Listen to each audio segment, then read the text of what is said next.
नमस्कार दोस्तों, Lalit study 105 YouTube channel पर आपका स्वागत है। यूपी लेखपाल एग्ज़ाम के लिए बेहद इंपॉर्टेंट क्वेश्चन है। आप सभी का टाइम कीमती है, उसी कीमती टाइम को दोस्तों कदर करते हुए मैं केवल सेलेक्टेड इंपॉर्टेंट क्वेश्चन लेकर आया हूँ विज्ञान प्रौद्योगिकी और कुछ अन्य प्रश्न, और साथ में दोस्तों 20-25% का हम टेस्ट भी लगाएंगे माइंड फ्रेश के लिए। तो चलिए दोस्तों क्लास को आरम्भ करते हैं। तो बने रहिए क्लास में दोस्तों, निश्चित ही सफलता मिलेगी। सर्वेक्षण के निम्नलिखित प्रकारों में से कौन सा सर्वेक्षण पशु गणना हेतु अपनाया जाता है? तो पशु गणना से भी दोस्तों क्वेश्चन है, यानी कि सिलेबस में ये टॉपिक है। तो कौन सा सर्वेक्षण अपनाया जाता है? विवरणात्मक सर्वेक्षण, दीर्घकालीन सर्वेक्षण, लघुकालिक सर्वेक्षण, निर्देशन सर्वेक्षण, उपयुक्त में से कोई नहीं। राइट विकल्प है ऑप्शन डी, निर्देशन सर्वेक्षण। नेक्स्ट प्रश्न पर आ जाते हैं। नेक्स्ट प्रश्न है, भूदान और ग्रामदान आंदोलन की शुरुआत किस वर्ष हुई थी? 1951 में, 1950 में, 1951 में, 1955 में, 1960 में। राइट विकल्प होगा ऑप्शन बी, 1951 में इसकी शुरुआत की गई थी। प्रश्न नंबर आपका नेक्स्ट है, हाल ही में भारत ने पश्चिम एशिया में बढ़ते तनाव के बीच हारमुज जलडमरू में कौन सा ऑपरेशन चलाया है? आप सभी जानते हो कि ईरान और इजराइल के युद्ध में अमेरिका भी कूदा हुआ था, तो इसीलिए दोस्तों हारमुज जलडमरू ये चर्चा का विषय बना हुआ है। तो यहाँ पर भारत ने कौन सा ऑपरेशन चलाया था? ऑपरेशन ऊर्जा सुरक्षा। सी विकल्प यहाँ पर बिल्कुल सही आंसर है। प्रश्न नंबर आपका नेक्स्ट है, भारत उत्सव 2026 के संदर्भ में निम्नलिखित कथनों पर विचार कीजिए। इस उत्सव का आयोजन 22-23 जनवरी 2026 दोहा कतर में आयोजित किया गया था। भारत उत्सव 2026 है तो कतर दोहा में इसका आयोजन किया गया था। बिल्कुल सही बात है। यह कार्यक्रम भारतीय सांस्कृतिक केंद्र और दोहा स्थित भारतीय दूतावास के सहयोग से आयोजित किया गया। तो ये पॉइंट भी आपका सही है दोस्तों। तीसरा पॉइंट देखिए, इसका मुख्य उद्देश्य भारत की समृद्ध सांस्कृतिक विरासत को वैश्विक स्तर पर प्रदर्शित करना और सांस्कृतिक निर्यात को बढ़ावा देना है। तो यहाँ पर दोस्तों भारत उत्सव 2026 से संबंधित जो कथन दिए गए हैं वो 1, 2 और 3 सही है। चौथे वाला रॉन्ग है, इसको हम पढ़ते ही नहीं है, क्योंकि हमको दोस्तों केवल अच्छी बातें ही माइंड में डालनी है इस वक्त, यही हमारे लिए फ़ायदेमंद है। प्रश्न नंबर नेक्स्ट है, कथन है, नमूना पंजीकरण रिपोर्ट 2023 के अनुसार भारत की कुल प्रजनन दर 1.9 है, जो प्रतिस्थापन स्तर 2.1 से नीचे है। तो ये नमूना पंजीकरण रिपोर्ट थी और आंकड़े 2023 के हैं। रिपोर्ट में बताया गया कि भारत की स्त्री लिंग अनुपात 2021-22-23 की अवधि में 1917 लड़कियां प्रति 1000 लड़कों के रूप में है। तो उपरोक्त दोनों कथनों में से कौन सा सही है? तो यहाँ पर दोनों कथन सही है। दोनों कथन ये आपके सही हैं। 1000 लड़कों पर कितनी लड़कियां हैं? 917 है 2021-23 के अनुसार। नेक्स्ट, वर्ष 2025 में भारत की पहली ग्लोबल एयरक्राफ्ट इंजन MRO सुविधा का उद्घाटन प्रधानमंत्री मोदी ने किस शहर में किया है? राइट विकल्प है ऑप्शन सी, हैदराबाद में। नेक्स्ट प्रश्न पर आते हैं। अब आ जाते हैं विज्ञान प्रौद्योगिकी के जो हैंड राइटिंग नोट्स है, इनको पढ़ लेते हैं। तो अंतरिक्ष प्रौद्योगिकी में हम दोस्तों देखेंगे इसरो द्वारा अब तक निर्मित सबसे भारी उपग्रह कौन सा है? तो उसका नाम है GSAT-11। GSAT-11 है। इसका कुल वजन है 5884 किलोग्राम है। इसको लॉन्च किया गया है एरियन 5 रॉकेट से। किसे लॉन्च किया गया है? एरियन 5 रॉकेट से लॉन्च किया गया है। ये आपको याद रखना है, ठीक है। नेक्स्ट प्रश्न पर आते हैं। भारतीय धरती से अब तक लॉन्च किया गया सबसे भारी उपग्रह कौन सा है? इसका नाम है ब्लू बर्ड ब्लॉक 2। वजन 6100 किलोग्राम है। ये भारतीय धरती से अब तक लॉन्च किया गया सबसे भारी उपग्रह है। नाम पूछ सकता है तो याद रखेंगे ब्लू बर्ड ब्लॉक 2। ये USA का है, ये भी पूछा जा सकता है। इसरो द्वारा लॉन्च किया गया है। और किसे लॉन्च किया गया है? LVM-3 M6 से। देखिए सभी फैक्ट यहाँ पर आपको देखने को मिल जाएंगे इस प्रश्न से संबंधित। मैंने पिछला सेट भी करा था, आपको बताया था भी ये क्वेश्चन। इसरो का आदर्श वाक्य क्या है? तो इसरो का मोटो क्या है? मानव जाति की सेवा में अंतरिक्ष प्रौद्योगिकी। अध्यक्ष इसके V नारायण। चलिए नेक्स्ट है, इसरो के आगामी चंद्रयान मिशन का मुख्य उद्देश्य क्या है? तो इसका मुख्य उद्देश्य चंद्रमा से मिट्टी या नमूने पृथ्वी पर वापस लाना है। चंद्रयान 4 मिशन है, ठीक है। नेक्स्ट प्रश्न पर आते हैं। भारतीय अंतरिक्ष अनुसंधान संगठन इसरो ने भारतीय अंतरिक्ष स्टेशन के पहले मॉड्यूल BAS-1 को किस वर्ष तक लॉन्च करने का लक्ष्य रखा है? तो 2028 तक इसको लॉन्च किया जाएगा। ठीक है, BAS-1 मॉड्यूल है ये। भारतीय अंतरिक्ष स्टेशन कब तक बनेगा? तो भारतीय अंतरिक्ष स्टेशन बनेगा 2035 तक। ये आपको याद रखना है, 2035 तक। भारत सरकार ने चंद्रयान-3 के चंद्रमा के दक्षिणी ध्रुव पर उतरने वाले स्थान का नाम क्या रखा है? तो इसका नाम रखा है शिव शक्ति पॉइंट। शिव शक्ति पॉइंट है। भारत चौथा देश बना है और 23 अगस्त 2023 से हम अंतरिक्ष दिवस मनाते हैं, 23 अगस्त को। LV-M3 M4 रॉकेट का इसमें प्रयोग होगा या हुआ है। ठीक है, ये भी आपको याद रखना है। नेक्स्ट पर आते हैं। चंद्रयान-3 मिशन के अंतर्गत चंद्र की सतह तापीय भौतिक प्रयोग 2025 का प्राथमिक उद्देश्य क्या है? तो चंद्रयान-3 संबंधित प्रश्न है ये। चंद्रमा के रेगोलिथ के ऊर्ध्वाधर तापमान प्रोफाइल को मापना है। तो ये चंद्रयान-3 से संबंधित प्राथमिक उद्देश्य है, जो कि चंद्रमा के रेगोलिथ के ऊर्ध्वाधर तापमान प्रोफाइल को मापता है। ऑपरेशन कुशा के विकास से क्या संबंधित है? ऑपरेशन कुशा भारत का स्वदेशी आयरन डोम है, वायु रक्षा प्रणाली से संबंधित है। रेंज इसकी 350 किलोमीटर है। प्रोजेक्ट कुशा। नेक्स्ट पर आते हैं। हाल ही में चर्चा में रहा अदिति पोर्टल किस क्षेत्र से संबंधित है? तो रक्षा डीप टेक नवाचार से संबंधित है ये। राष्ट्रीय दलहन मिशन का शुभारंभ 11 अक्टूबर 2025 को प्रधानमंत्री मोदी द्वारा किया गया है।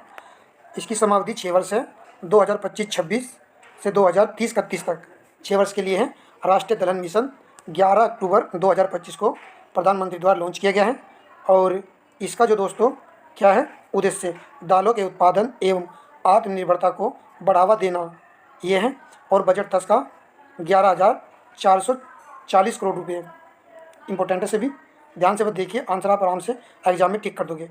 निसार उपग्रह को लॉन्च किया गया, तो निसार उपग्रह को लॉन्च किया गया था GSLV F-16 के द्वारा। और निसार उपग्रह नासा और इसरो के बीच संयुक्त परियोजना है ये।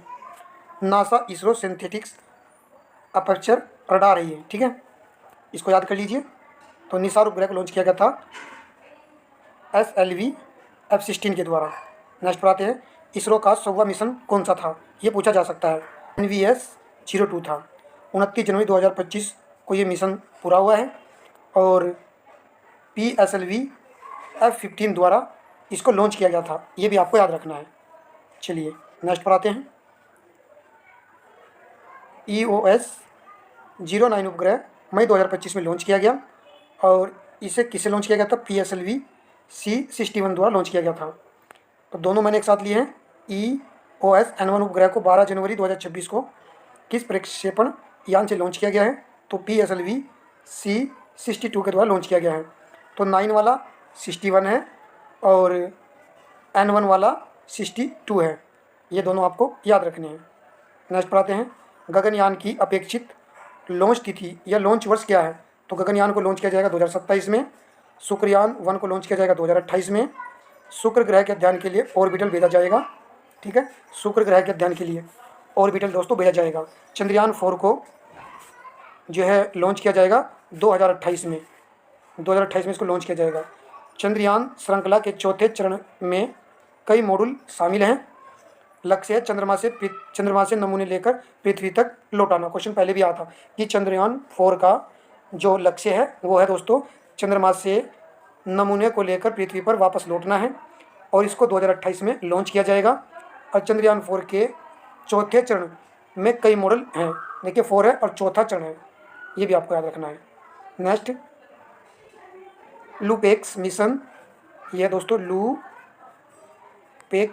मिशन 2027-28 में लॉन्च किया जाएगा। इसका संबंध किससे है? तो चंद्रमा के दक्षिणी ध्रुव का पता लगाने के लिए है। लूपेक्स मिशन का जो लक्ष्य है उद्देश्य है चंद्रमा के दक्षिणी ध्रुव का पता लगाना है और इसको जाक्सा और इसरो लॉन्च या दोनों का संयुक्त मिशन है। ठीक है, नेक्स्ट पर आते हैं। मंगलयान-2 2030 में इसको लॉन्च किया जाएगा। मंगल ग्रह के अध्ययन के लिए ऑर्बिटर लैंडर एवं रोवर भेजा जाएगा। चलिए, तो यहाँ तक दोस्तों हमने ये कंप्लीट कर लिया है। थोड़ा सा और देख लीजिए। मोन्था चक्रवात ये कहाँ पर आया दोस्तों? भारत में आया था और भारत के किन राज्यों में आया था? आंध्र प्रदेश, उड़ीसा, तमिलनाडु क्षेत्र को प्रभावित किया था। मोन्था का नामकरण जो है थाईलैंड के द्वारा किया गया है। तो प्रश्न बन सकता है हेलोंग। हेलोंग एक चक्रवात है, इसने दोस्तों जापान को प्रभावित किया है और इसका नामकरण किया है वियतनाम ने। नामकरण किसने किया है इसका? वियतनाम ने किया है। अब हम दोस्तों कुछ क्वेश्चनों का छोटा सा टेस्ट लगाते हैं, तो आप इस टेस्ट में जरूर बने रहिएगा। चलिए आ जाते हैं दोस्तों टेस्ट पर। यहाँ से टेस्ट स्टार्ट है। चलिए तो हम दोस्तों माइंड फ्रेश भी कर लेंगे एक छोटे टेस्ट के जरिए। उत्तर प्रदेश में रबी की फसल कौन सी है? तो उत्तर प्रदेश में रबी की फसल दोस्तों गेहूं है। आप जरूर बताइएगा कि इन 25 क्वेश्चनों में से आप कितने क्वेश्चन हल कर पाएंगे। यूपी भू राजस्व अधिनियम की धारा 24 किससे संबंधित है? नामांतरण, बंटवारा, भूमि का वर्गीकरण, सीमा विवाद। तो ये जो धारा 24 है ये संबंधित है सीमा विवाद से। सी विकल्प यहाँ पर सही है। अमृत सरोवर मिशन की शुरुआत उत्तर प्रदेश में कब की गई है? इंपॉर्टेंट रहेगा। अमृत सरोवर मिशन इसकी शुरुआत की गई है 24 अप्रैल 2022 को, याद रखना है दोस्तों। नेक्स्ट पर आते हैं। उत्तर प्रदेश का सबसे कम साक्षरता वाला जिला 2011 की जनगणना के अनुसार कौन सा है? तो आपने आंसर कर दिया होगा श्रावस्ती। ए विकल्प सही है। यूपी ग्राम पंचायत राज अधिनियम कब बना? 1947, 1952, 1961, 1972। तो ये बना था 1947 में ही, याद रखना है। यूपी ग्राम पंचायत राज अधिनियम 1947। प्रश्न नंबर आपका छठा है। दुधवा नेशनल पार्क किस जिले में स्थित है? तो ये स्थित है लखीमपुर खीरी में स्थित है। बी विकल्प सही है। उत्तर प्रदेश में लेखपाल की नियुक्ति कौन करता है? तहसीलदार, एसडीएम, जिलाधिकारी, राजस्व परिषद। इंपॉर्टेंट एग्जाम के लिए यदि आपने ऑप्शन सी चुना है तो बिल्कुल सही है, जिलाधिकारी लेखपाल की नियुक्ति करता है। यूपी राजस्व संहिता 2006 की धारा 67 किससे संबंधित है? ध्यान से क्वेश्चन चुनिए। राइट होगा सार्वजनिक भूमि का अतिक्रमण। ए विकल्प यहाँ पर सही था। किसान सम्मान निधि के तहत कितनी राशि सालाना दी जाती है? किसान सम्मान निधि 2019 में इसको लॉन्च किया गया था मोदी के द्वारा। तो 3 किस्तों में जो है दोस्तों 6,000 रुपये की राशि दी जाती है। सी विकल्प यहाँ पर सही है। उत्तर प्रदेश का सबसे बड़ा सोलर पार्क कहाँ बन रहा है? झांसी, ललितपुर, बुंदेलखंड, सोनभद्र। राइट विकल्प है बुंदेलखंड में ये बन रहा है। सी सही है। संविधान दिवस कब मनाया जाता है? कमेंट बॉक्स में कमेंट कर दीजिएगा इसका आंसर। नेक्स्ट, उत्तर प्रदेश में न्यूनतम मजदूरी अधिनियम कब लागू हुआ था? उत्तर प्रदेश में 1947, 1948, 1950, 1952। 1948 में दोस्तों ये लॉन्च किया गया था। ऑप्शन बी यहाँ पर सही आंसर है। नेक्स्ट, चौरी चौरा शताब्दी महोत्सव कब मनाया गया? तो ये मनाया गया था 2021 में। ठीक है, आप घटना जानते ही होंगे। उत्तर प्रदेश का राजकीय जलीय जीव कौन सा है? मगरमच्छ, कछुआ, मछली, डॉल्फिन। तो डॉल्फिन है उत्तर प्रदेश का जलीय जीव। नेक्स्ट, यूपी में ग्राम सभा का गठन किस अनुच्छेद के तहत होता है? अनुच्छेद 40 तो ग्राम पंचायतों का गठन होता है। तो यहाँ पर आंसर चुन लिया होगा आपने। यदि ऑप्शन सी चुना है तो सही है। अनुच्छेद 243 ए ग्राम सभा की ये बात कर रहा है। यदि ग्राम पंचायत कहता ग्राम पंचायत का गठन, ग्राम पंचायत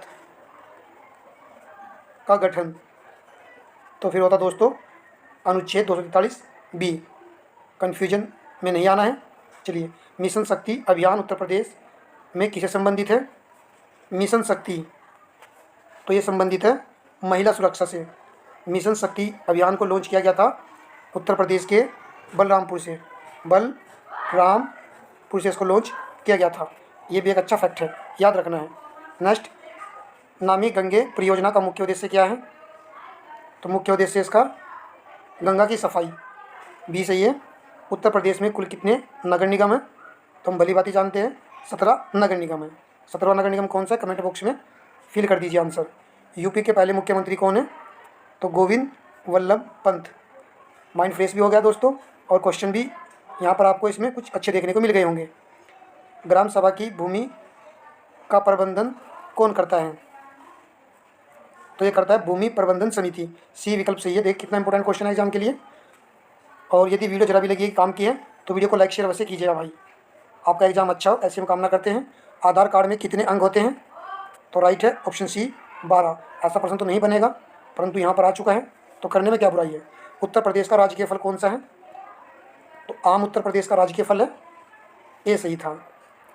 राजकीय राष्ट्रीय ग्रामीण रोजगार गारंटी अधिनियम कब लागू हुआ? तो ये अधिनियम की बात कर रहा है दोस्तों। अधिनियम 1905 आपको चुनना है। और यदि नरेगा की बात करता, कब लागू हुआ था? फरवरी 2006 को। और मनरेगा कर दिया गया था 2009 में इसका नाम। अब दोस्तों इसका नाम बदल चुका है, वीबी राम जी आ चुके हैं। प्रश्न बन सकता है इससे भी। यूपी में चकबंदी अधिकारी का पद किसके समकक्ष होता है? चकबंदी अधिकारी का पद नायब तहसीलदार, तहसीलदार, कानूगो, एसडीएम। तो ये भी एक अच्छा प्रश्न है एग्जाम के लिए। नायब तहसीलदार के समकक्ष होता है यूपी में चकबंदी अधिकारी का पद। नेक्स्ट, कुंभ मेला 2025 का आयोजन कहाँ किया गया था? तो हम भली बात ही जानते हैं, प्रयागराज में।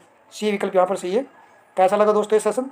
कमेंट बॉक्स में कमेंट कीजिए, वीडियो को लाइक शेयर कीजिए। आपका टाइम कीमती था। इस टाइम कीमती समय को देखते हुए ही मैंने आपके लिए बेहद इंपॉर्टेंट क्वेश्चन कराए हैं। तो वीडियो को लाइक शेयर अवश्य कर दीजिएगा भाई। धन्यवाद दोस्तों।